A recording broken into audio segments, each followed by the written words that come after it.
Hi, I'm ThriceRisen, here to talk to you about the best card in Magic. As Foretold, it's an enchantment. At the beginning of your upkeep, you put a time counter on As Foretold. Once each turn, you may pay 0 rather than pay the mana cost for a spell you cast with converted mana cost X or less, where X is the number of time counters on As Foretold. This is the best card in Magic. I think it's amazing, and oh, you were expecting something else from the title of this video? Well, good for you, because as foretold, I'm here to build an Atraxa Praetors voice tribal deck. So let's get that as foretold somewhere else. So I have a few empty slots. If you saw the previous video, the part 1, where I built the combo deck out of the tribal deck. I've taken all that out, and I have a fat stack of horrors to put into this deck. I'm going to just briefly sleeve up some of these while I'm talking. Now, these horrors should be nothing new to you if you've watched the previous video and the deck tech of my Atraxa tribal deck, so they shouldn't be anything new to you. But what is going to be new is the fact that I am now making a dedicated deck for these nasty little creatures. And how am I doing that? Well, I am going to be breaking down this deck, which is a Atraxa good stuff deck. It's just some card advantage and some value cards that are centered around Atraxa and her ability to proliferate counters. So first, while I'm chatting, I'm going to thin all the land out of this deck. Now, why am I doing this? Why did I break down the tribal deck? Well, a couple of reasons. One, it was a little... It's hard to explain. I felt a little bad running it because it was tribal.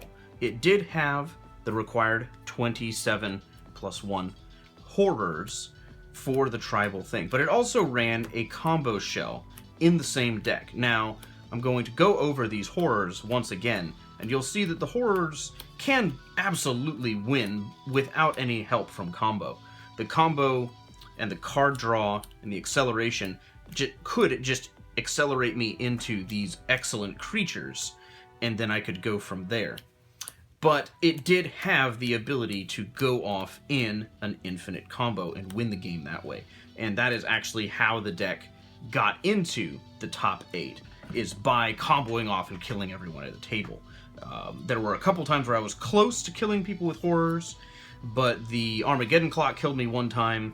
I got hated off another table the other time. I didn't get hated off. That's a little too much to say. I was the first one to die at another table. But, and then another game, I just didn't draw anything beneficial. I drew all the worst cards I could have drawn in various situations, and I just died really badly. So what I'm going to do is I'm going to I took the combo out. If you watched the previous video in this deck over here with the purple sleeves, I took the combo out and I made a dedicated home for it. So it is now fully in on the combo. It's not going to compete with the 27 horrors that are in the deck. And now it's just all combo. So what's happening here is I am taking out the few creatures that are in this deck, which there actually are not that many. So I'm going to take out these Gear Hulks. These really, really good creatures, but they are not horrors. So I'm going to take them out. There might be a third Atraxa deck. I was hoping to keep it at 2, but we'll see what happens. Because I have all the Gear Hulks and Titans and things, and I want to use them. But tribal. So, let's start getting these horrors into the deck. So I've already sleeved up Gleam Crawler. It's a 6/6 with trample. At the end of your turn, return to your hand all creature cards in your graveyard that were put into your graveyard from play this turn. So if someone bounces your creatures or they all die or something, they come back. Creekwood Liege, other black and green creatures you control get +1/+1. So it's other black creatures you control get +1/+1. Other green creatures you control get +1/+1. So other black and green creatures you control get +2/+2. At the beginning of your upkeep, you may put a 1/1 black and green worm creature token into play, so that worm token would be a 3/3. The may kills me all the time because I forget about it. Mercfiend Liege. Other green creatures you control get +1/+1. Other blue creatures you control get +1/+1. Untap all green and or blue creatures you control during each other player's untap step. So these are really good with Atraxa. She's a black, a green, a blue, and a green. So she's +4/+4 off of these two creatures. Then you play the third one, Deathbringer Liege. Other white creatures you control get +1/+1. Other black creatures you control get +1/+1. Whenever you play a white spell, you may tap target creature. Whenever you play a black spell, you may destroy target creature if it's tapped. So between these three lieges, she gets +6/+6. She's a 10/10 commander. That's enormously huge, and then you throw Konda's Banner on top of it. It can only be attached to a legendary creature. Creatures that share a color with equipped creature get +1/+1. Creatures that share a creature type with equipped creature get +1/+1. These are global effects, so they affect everyone at the table. So anyone who's running something other than red gets their creatures buffed by this, so that is a drawback.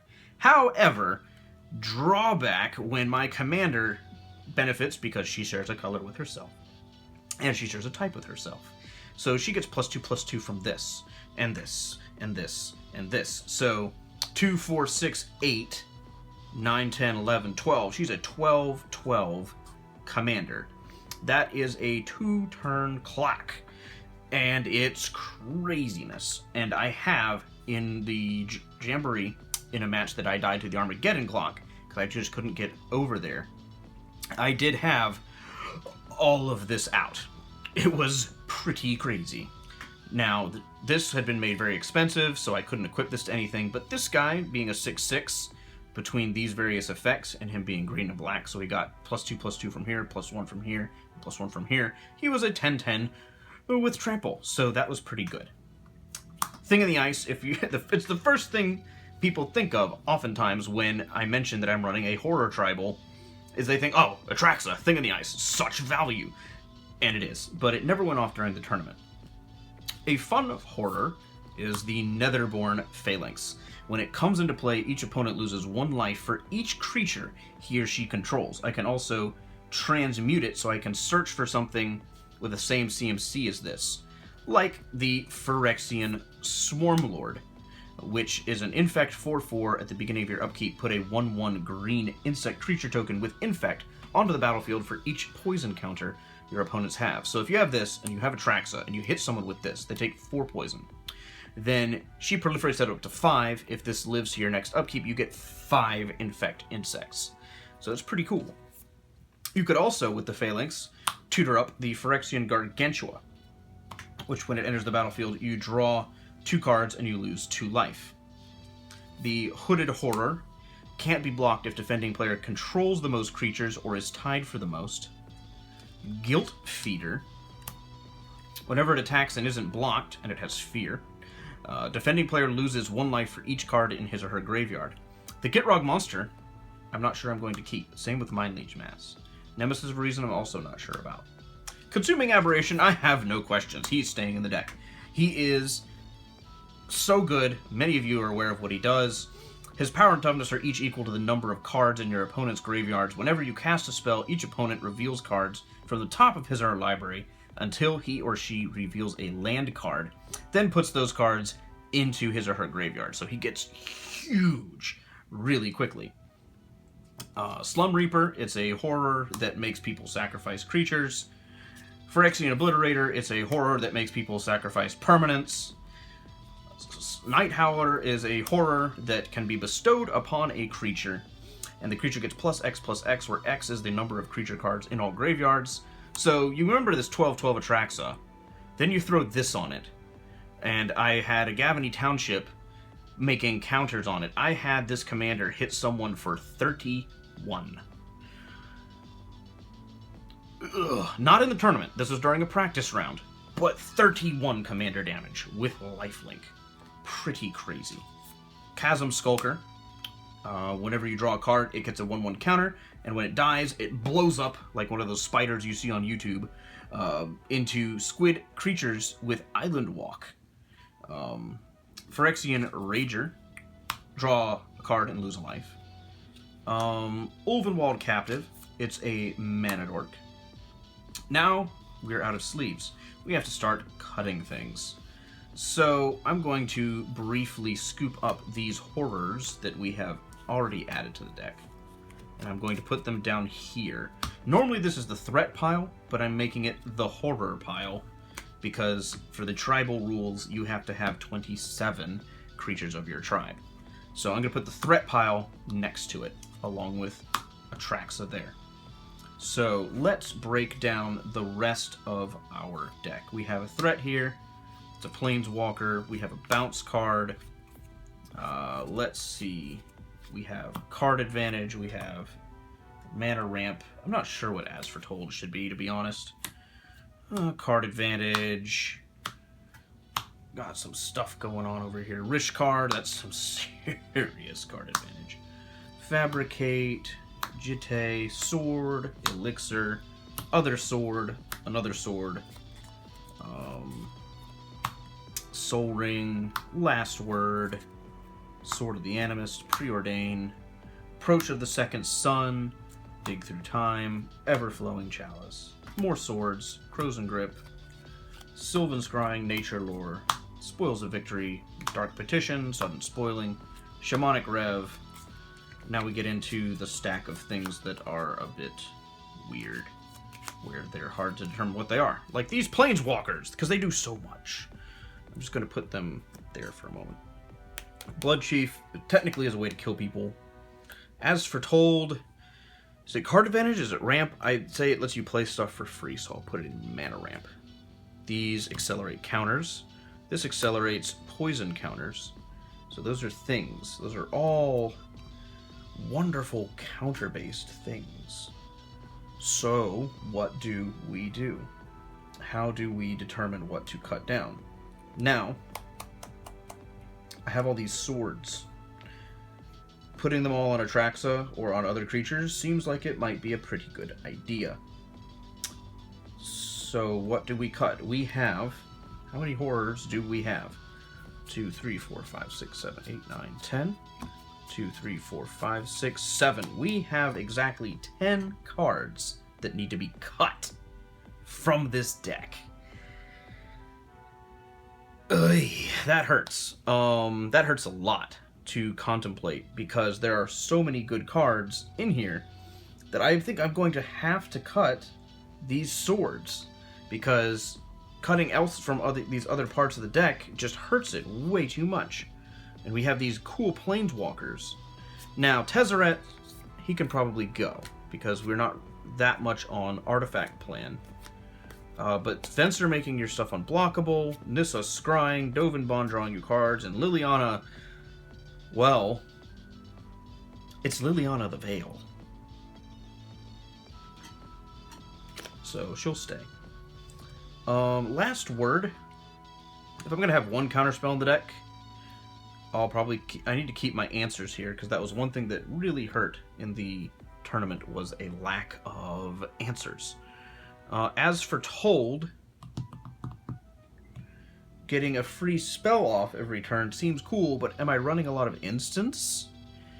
Let's see. 1, 2, 3, 4, 5. Okay. 6, 7.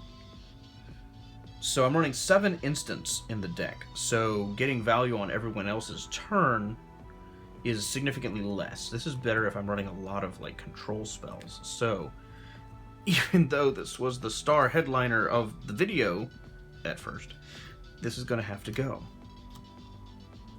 So what else does that leave us? That leaves us with these cool proliferate things that I think are probably going to have to go. Just there's not enough room for them. So I've cleared up 4 slots. This will be 5. So we're halfway there. Wow, so much painful cutting, and we're only halfway to where we need to go. I'm really thinking we got Blood Chief Ascension, that'll have to go. I'm really thinking that we're going to have to cut these swords. Approach of the Second Sun. It seems pretty good to me.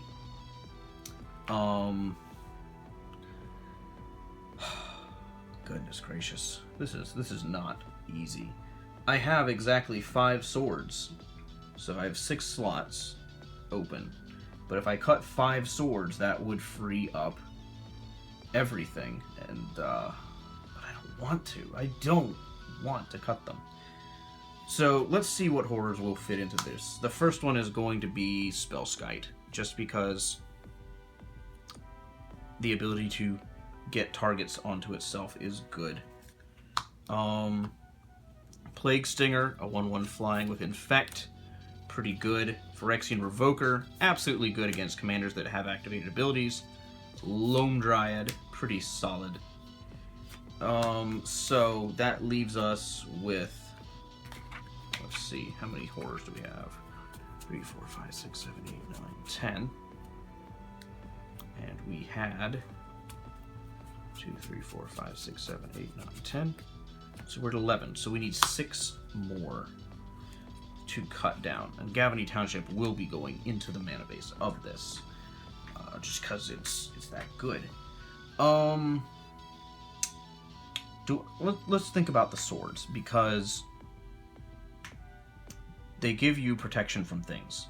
So I can't use the Bow of Nylea to put things onto Atraxa or anything that has the sword, but it does give everything Death Touch that's attacking. But I still think it's probably for the cutting block. I'll put that over there with the land. So we have 3 slots. We've got some Planeswalkers. We have Baral's Expertise. We have Swords, Crows and Grips, Unspoiling. What about card draw? What about card draw? I would like to have a Lifecrafter's Bestiary in here, since there's so many creatures. That would be pretty cool. Mesmeric Fiend is pretty nice. When it enters the battlefield, target opponent reveals his or her hand and you choose a non-land card from it, remove that card from the game. When Mesmeric Fiend leaves play, return the removed card to its owner's hand. So if this comes into play and you have a way to sacrifice it with its first trigger on the stack, it leaves play, the trigger resolves, and the leaves play trigger does not return the card because the card's already left. Because this is a trigger that happens when it leaves play. So the first trigger goes on the stack, this leaves, the leave trigger goes on the play, resolves first, then you take a card out of their hand. So it's pretty good on that basis alone. Now, let's break into this box briefly, because I have some other horrors to consider. Like Greel, the Mindraker, Psychosis Crawler, Slithery Stalker, Bruna, the Fading Light, Faceless Butcher, Sewer Nemesis, Denrova Horror. Let's see, what else we got on here? Thrumming Bird is kind of useful, maybe. Flesh Writher, Dark Hatchling, Mind Slicer, Reaper of Shieldred, the Ridged Kusite. So there's some stuff here.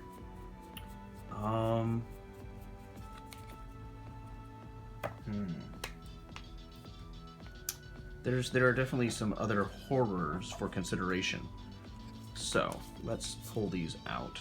I'm going to close up my box and move it off to the side once again.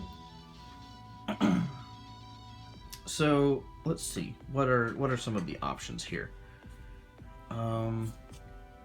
This looks to be search for a CMC 4 horror. What other CMC 4s do we have? We have Creekwood. We have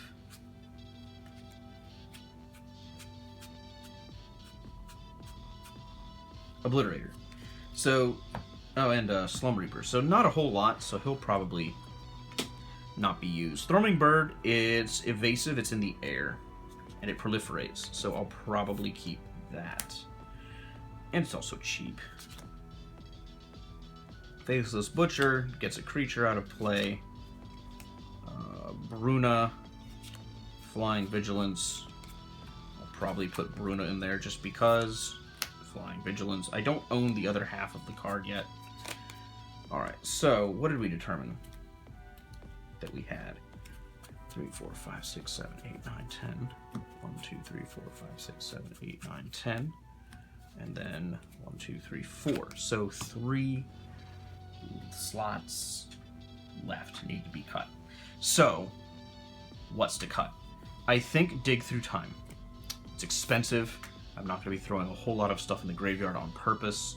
So that's 1. Shamanic is good. Rish Cards is good. Yeah, I've changed Rish Cards into Shamanic before. Value explosion. It's pretty phenomenal. Ever-flowing Chalice. But it has counters, so that's cool. I'll leave that. Cultivate, Kadama's Reach, Sylvan Scrying, Nature. Okay. Still have 1 thing of recursion here. What about these Planeswalkers? There's pretty strong value to be said for having the Planeswalkers. So I'm going to keep them. I really want to keep the swords if possible. So we need to make 2 more cuts. But let's find something to put in here.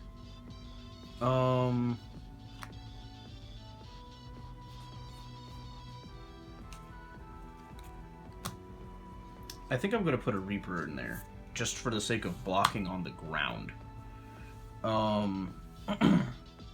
Alright, so two things to cut. Baral's is pretty good. But is it right for this deck? The answer is I don't know. My tutors are good. Fabricate's good. It lets me go get any of these swords that I need to get through to somebody. There's some good card draw there. It's not repetitive card draw, but it's card draw. Gosh. 1, 2, 3, 4, 5, 6, 7, 8. So I'm 1 up from what I usually run. But this deck is going to be greedy on mana. I need to cut 2 cards. Here's a Mystic Spec. But I love that card so much. I love that card way so much. Alright, so what other options do we have if I was to cut Preordain, Brainstorm, and Ponder? What about some kind of repetitive card advantage? Do we have something that is going to let us get card advantage repeatedly? What about this Trading Post? Discard a card, gain life, sacrifice an artifact, draw a card. Probably not in this deck. It's probably not right for us. We have the Atlas. That's repeatable. We have Temple Bell. That's also repeatable. It helps our opponents, but Mind's Aglow is pretty good. So let's cut these 3 cards, and we'll replace them with 1 card. Probably going to be the Atlas, because it is repeatable. As much as I would like to do the other ones, having a repeatable effect is pretty nice. Mind Slicer, get a little political there. Dark Hatchling is good. Butcher is okay. Jinrova. Probably going to go with the Hatchling because it's a 3/3 evasive flyer. And having evasiveness, I've seen in this tribal deck, in the tribal format, is pretty good. So, there it is. Now, if I get the other half of this Angel, I'll probably sub out the Hatchling for that, or something like that. So, once again, 1, 2, 3, 4, 5, 6, 7, 2, 3, 4, 5, 6, 7, 8, 9, 10, 2, 3, 4, 5, 6, 7, 8, 9, 10. So 27 horrors plus commander. Then we have Konda's Banner, Umezawa's Jitty. We have a host of equipment that can go on our dudes. We have some Planeswalkers. We have some Answers. Card draw's a little light. We have Approach of the Second Sun. So that's nifty. We have a Gavany Township, but that brings us to the land. So let's get to the mana base. I'm going to scoop up this deck just a little bit and get to the mana base. So clear all these guys out. Slide it over there. I'm leaving this exposed for the moment because I want to be able to think about that. Alright, so basics. Go over here. Lots of basics. And then non-basics. Alright, let's see what we're looking like in basic land. Yes, I went there. So we have black, white, green, and blue. So let's just divvy them out according to what we've got. Okay, I think we're going to need more black. I'm going to sub this swamp out just for the sake of that. So setting all this aside, let's calculate what we need in colors, setting the multicolors aside, because that's going to inform us of where we need to go with our mana curve.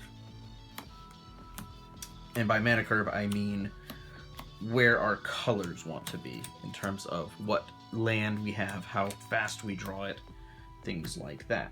Now, if a deck is running green and it's running ramp, you're going to want to have access to more green on the early end, strictly for the ability to ramp more effectively. That's just technically a blue card because you can pay blue for that, so I'm putting it there. So blue there. Lots of hybrid cards in here that are going to make this calculation not as straightforward as usual. But horrors love their black colors. So let's see, for example, that's Dimir. Golgari. Bunch of colorless stuff. Simic, colorless, Simic, and there's some Azorius. So leaning towards the blue just a little bit. White is going to be low, so I don't think we'll need any more than that there. Black is high. Green is high. Blue is high. So let's see what else we have here. We've got multicolored. We've got something that needs green, so we can kind of put it there. Black green, blue green, some white. Okay. All right, Inventor's Fair can go because we're not running. We are running some artifacts in here. There's a decent amount, but there's not an artifact I'm gonna want to tutor for to win the game. So you can go. Instead, in the stead, shall be this Gavany Township. Temple of the False God's pretty good. Even though it's a 4-color deck, there's expensive costs. So it's alright, I think. And I like having extra 2 mana to make my commander come back. So that's always a plus. So I actually think, at first brush, I'm not going to do anything to the mana base, other than the switch I just did. Will I be starved for black? I don't think so. Strictly because I've got the ability to go mana.